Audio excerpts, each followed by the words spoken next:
Bom dia a todos, aqui é Remo Noronha.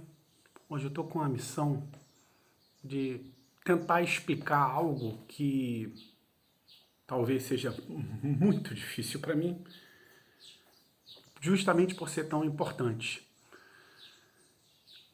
Acabei de saber pelo André, que vem a ser filho do Francisco Alves da Veiga, meu grande mestre de geografia, que ele teve acesso ao extenso material de pesquisa do pai, criou um site, vai digitalizar tudinho e deixar aí para as próximas gerações o conhecimento de uma pessoa espetacular, fantástica. Então, assim, eu acho que a parte difícil é conseguir falar isso sem me emocionar, porque o André me deu a honra de abrir os depoimentos para falar do Chicão. Eu separei aqui alguns adjetivos,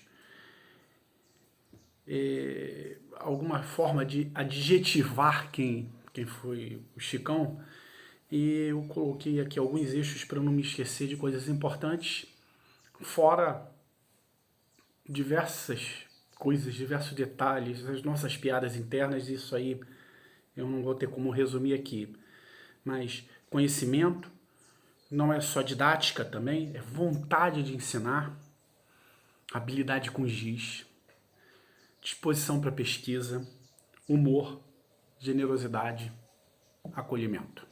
Então vamos item a item.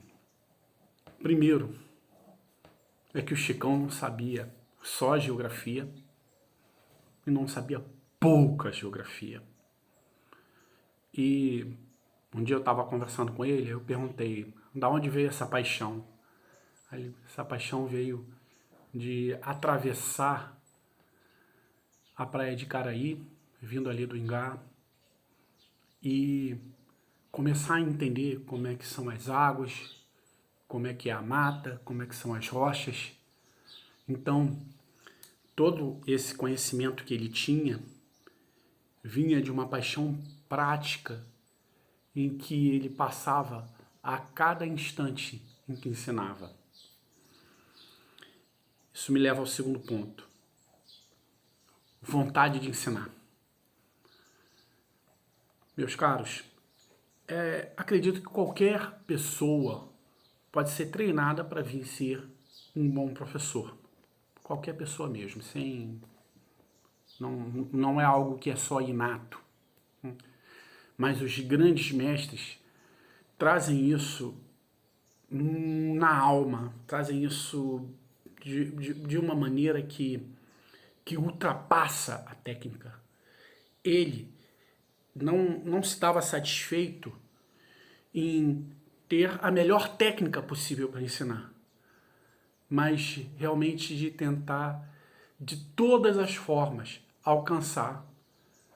E ele não tinha que ficar explicando pra gente que ele era o adulto da relação, era tão óbvio, era tão claro.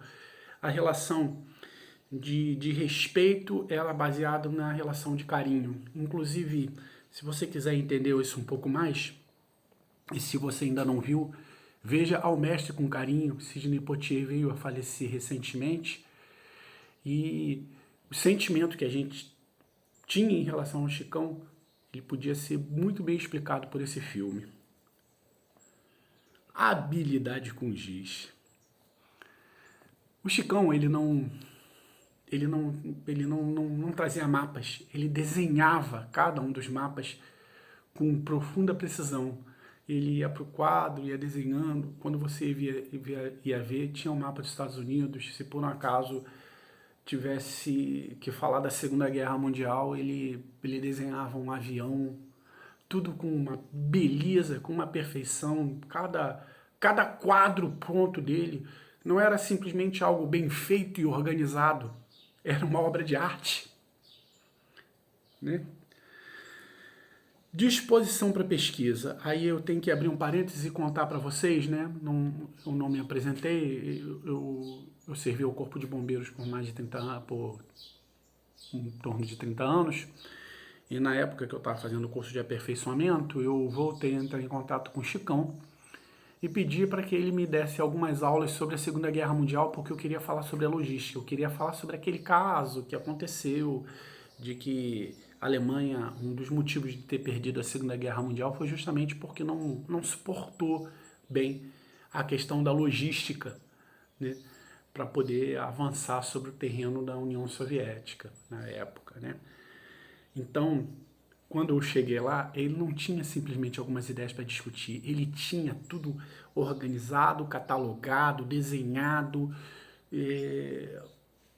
com arquivos mais organizados do que a maioria das empresas que vocês possam imaginar, porque ele pesquisava cada assunto com o máximo de profundidade que podia ter. O humor. As aulas dele eram engraçadas, cara. Não é brincadeira, não. E assim, eu tento dar aula de matemática no YouTube hoje em dia, eu nem me arrisco. Em sala de aula, com os meus alunos presentes, até posso arriscar uma piadinha ou outra, né? Mas você usar o humor na aula é algo complicado, porque para você educar as pessoas, o professor ele tem uma série de linhas vermelhas que ele não pode ultrapassar. Ele dançava ao redor dessas linhas vermelhas. Um humor leve, doce, divertido. Tá? Se o cara tivesse que dar uma cambalhota para que você entendesse um assunto, você ia ver Chicão dando cambalhota. Cara, era algo incrível. Generosidade. Eu sempre achei que a generosidade é a marca dos grandes mestres. Se você conhece um bom professor, ele é, antes de tudo, uma pessoa generosa. É uma pessoa... Eu ia falar que ia ser difícil, cara. Vocês me perdoam, mas a gente continua. A generosidade é a marca dos grandes mestres. Toda vez que eu acho que eu estou fazendo uma aula legal, é porque, de certa forma, eu consigo passar um pouco da minha paixão, mas uma compreensão de que eu tenho que me doar de alguma forma para a pessoa que está ali aprendendo. Não é só aprender com uma pessoa para quem você está ensinando, é uma interação maior, é algo espiritual. Isso se refletia muito em duas falas dele, né? Uma, como ele era de Niterói, ele fazia assim, tá? Quando achava que alguma coisa era leve, doce, divertida, e quando se despedia das pessoas, ele falava assim, tudo de bom para você. Esse tudo de bom não era simples, não era direto, não era automático. Ele estava desejando tudo de bom para a pessoa. Percebe isso? Não era simplesmente bom dia, boa tarde, tenha um excelente dia. Não é nada disso. Era tudo de bom para você. Essa generosidade que ele tinha. E, finalmente, o acolhimento. E aqui eu quero me permitir fechar essa fala com um texto que eu fiz para ele, né? Se você quiser dar uma olhada no blog, se chama O Verso e o Reverso, e o texto se chama Chico, que é XYKO. Né? Ele, às vezes, se referia a ele assim, de si próprio dessa forma, e às vezes Chicão. Então ele escrevia CHI e desenhava um cachorro. A assinatura dele era Chicão. Aquele careca grandalhão. Vamos lá. Chico.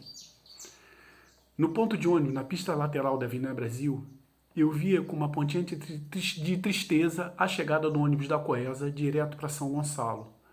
Talvez percebendo minha decepção, Chicão falava, deixa esse passar, depois eu pego outro. Essa cena já era tão comum que nem sequer causava espanto, esperado. O professor trabalhava em Guadalupe, anos-luz distante da sua casa. Mesmo assim, ainda havia um conto, uma piada, um ensinamento ou apenas um abraço. Não posso definir isso como dedicação. O que me lembro hoje é uma história de amor da forma mais pura. O docente às vezes parecia um guru, como se cada uma de suas sílabas fosse também algo sussurrado, como Pax et Bene. Vários pares de olhos estavam profundamente fixados neles. Nessas caminhadas para a condução era comum ter a companhia de Carlos Alberto, Carlos Augusto, Seara ou quem mais quisesse aprender um pouco mais além do que era geografia. As aulas já seriam suficientes para amar aquele careca grandalhão. Perdemos as contas de quantas vezes havia tanto humor que o assunto parecia secundário. Mesmo assim, aprendemos muito. O cuidado era facilmente observado enquanto víamos mapas perfeitos à mão. Seu olhar sempre estava atento para a turma, pronto para ajudar a qualquer um que precisasse. As avaliações gentis sempre vinham acompanhadas com um elogio ou um incentivo. Um dia, por um motivo qualquer, só eu o levei para o ponto de ônibus. Quando vi a placa com o nome da cidade, decidi me despedir para não atrapalhar muito. Então ele me convidou a entrar no coletivo e ir conhecer a família dele. Quando cheguei lá, estendi a mão à Glória e me apresentei. De um jeito que só ela tem, me disse: "Então você que é o famoso Remo? Sabia que já te xinguei muito. Vem comigo para a cozinha e ajuda a descascar a cenoura." Logo conheci Fernanda, André, Tatiana. Em segundos me transformei no irmão mais velho. Fui tão bem recebido que senti pena de ir embora. Dizem que o marido cuida do patrimônio e a esposa cuida do matrimônio. Mas quando vi a dinâmica daquele casal incrível, eu passei a entender que para um casamento ser bem sucedido, um deve cuidar do outro. Desde então se passaram 40 anos. Só posso agradecer a Deus por ter tido alguém que apontou os caminhos em um momento tão crítico. Bons professores são importantes para a formação de adolescentes. Grandes mestres são bússolas. Sou um cara de sorte. Fui adotado pelo maior professor que já tive, um monge sagrado, um ícone. Meu querido, meu velho, meu amigo. É isso, gente. Ao mestre com carinho. Obrigado pela atenção.